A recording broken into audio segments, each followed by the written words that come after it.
Hello Jackrabbits. So today I'm ready to test how high my tennis balls bounce. Remember, my experiment, my abstract question is, how does temperature affect the bounce of a tennis ball? Now for my control, I'm going to use a tennis ball at room temperature. So that's going to be my room temperature tennis ball. And for all of them, I'm going to just use gravity and let the tennis ball drop. We're going to see how high it bounces up. The second tennis ball I'm going to use is a warmed up heated tennis ball. Now I have it sitting inside of a heating pad right now. Now I can't put it inside the microwave because that'd be very unsafe. So I'm waiting for this to warm up. It's been sitting there for good 5-10 minutes right now.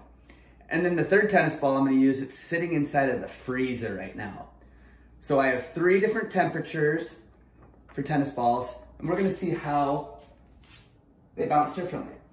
So we'll start with tennis ball number 1, which is at the room temperature. Now when I bounce this, I'm going to let it bounce just by releasing it. And when it comes up, I'm going to mark it with a little piece of washi tape. Now I'm going to do this 3 different times, and then I'm going to find the average. Okay? So I'm going to drop them all from the exact same spot. And I'm going to go right from the line that says purpose. And I've got to be quick here to mark it. If you have a friend that can help you with this, have him or her help you. So here's the first one. Ooh, I can see about right there. Now I'm going to use my washi tape and just mark a little piece of tape right there. So that's bounce number 1. Oops.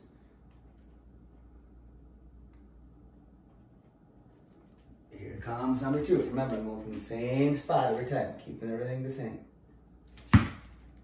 And that one went almost exactly the same spot. So I'm going to put the tape right next to it. And the third bounce. From the same spot.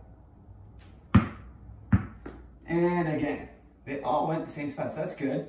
Everything is the same. So now I'm going to use my tape measure to measure it in inches. This will be the height. So from where it bounced off of the floor, I'm going to measure where the sticky tape is at. And it is exactly 32 inches. So I'm going to write 32 inches for my height. All right, so now I'm ready for the second tennis ball. Now this one, like I said, this is the heated up tennis ball. The room temperature tennis ball bounced 32 inches from the floor back up. So this one is, ooh, I can feel it's actually pretty warm. So the rubber inside of it has gotten warm. Let's see if that affects how high it'll bounce. So I'm still dropping it from the same spot where it's purpose, and I've got to be quick here. Ooh, that one seemed to have went higher, right at the bottom of this piece of paper. So I'm actually going to take that right there. So that's the first bounce. Remember, I'm going to repeat this 2 more times, so it's a total of 3 times and finding the average. That one didn't quite go as high up. It went a little bit below my first bounce. And we'll go 1 final bounce. Ooh, right in between them. So I'm going to actually use that one as my average because it's right in the middle, so it kind of works out perfectly for me. So I'm going to grab my measuring tape now. So this one did go higher. So the warmed up tennis ball actually bounced a little bit higher. And this one, it went 33.5 inches. So 1.5 inches higher than the room temperature tennis ball. Okay, so I've gotten my tennis ball out of the freezer and whew, it is very rigid, very hard. I'm gonna see if the temperature being so cold is gonna go higher or lower than the other 2. Now remember, the room temperature ball went 32 inches and then the one that I had heated up in the heating pad went 33.5 inches. Let's see if this one is any different. So here we go. The first bounce from the purpose. Oh my! That barely bounced at all. Goodness, let's try that again. Remember, we're doing this 3 times to find the average. Yeah, a little bit higher, and that could be because it's starting to warm up a little bit. But it's still nowhere near where it was before. So the third bounce. Whew, still low. Still very low. And I'm going to say that one is right in the middle as well. So we have an average of the 3 bounces. And remember, 33.5, 32. Let's see what this one is. Woo! 14 inches for the frozen tennis ball. Okay, now that I've completed bouncing my tennis balls, figuring out the heights, I used the table. This is what I just journaled inside of my science journal here. So I had the room temperature tennis ball at 32 inches, the one that I heated up, so the hot tennis ball at 33.5 inches, and then the one that was in the freezer, the cold tennis ball, bounced 14 inches. So for my procedure, I'm gonna put this in just a few sentences, exactly what I did.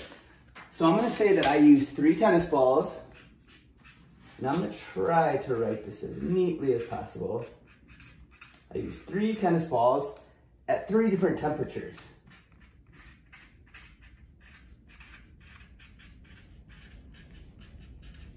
Three different temperatures.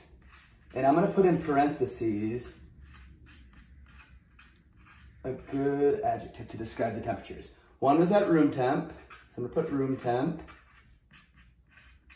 One was hot, remember that one was in the heating pad, and one was cold. Close my parentheses, put a period. Now, what did I do? Well, I dropped them from the same height, right? And I measured the height of their bounces. So I'm gonna say I dropped the balls, the tennis balls, from the same height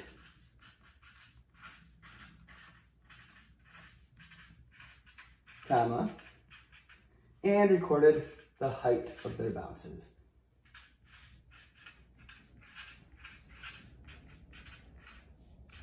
The height of the tennis ball's bounces. Okay, so that's my procedure. That's exactly what I did. I used the 3 tennis balls, dropped them, measured the height. Now for the data and the results, that's where I'm going to use my database to figure out what I need to write. Now I have this in a table form already, but when I put it into my data and results here, I'm going to use sentences. So I'm just going to write this as sentences. So I'm going to say the room temperature tennis ball bounced 32 inches. The heating pad tennis ball bounced 33.5 inches. And the tennis ball from the freezer bounced 14 inches.